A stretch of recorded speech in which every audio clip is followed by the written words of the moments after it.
クロットのある場所のようだな。まだエグベルトが来た様子はないみたいだが。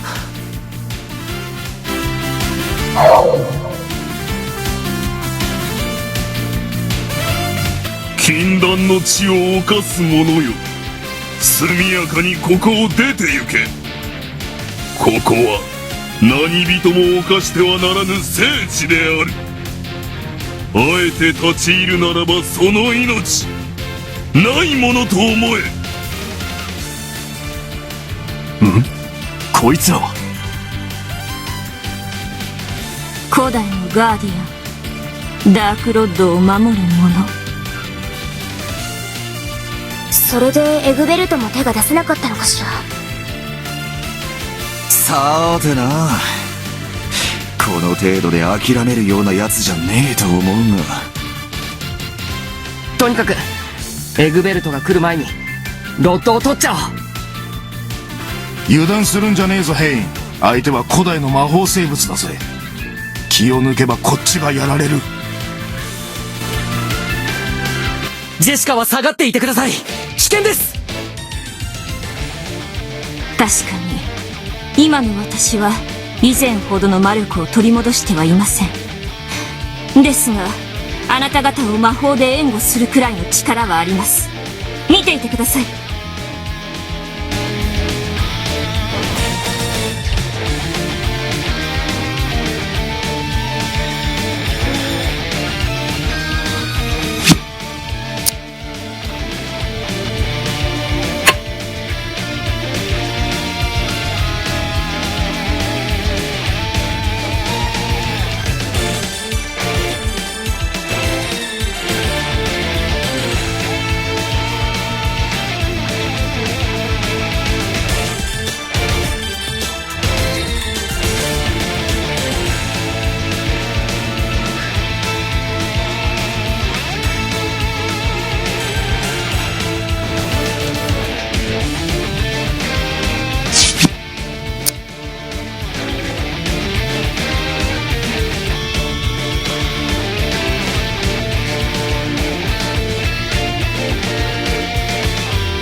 私だってちゃんと戦ってみせる。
腹がみなぎってきたぜ。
やはりガーディアン程度の力ではお前らを倒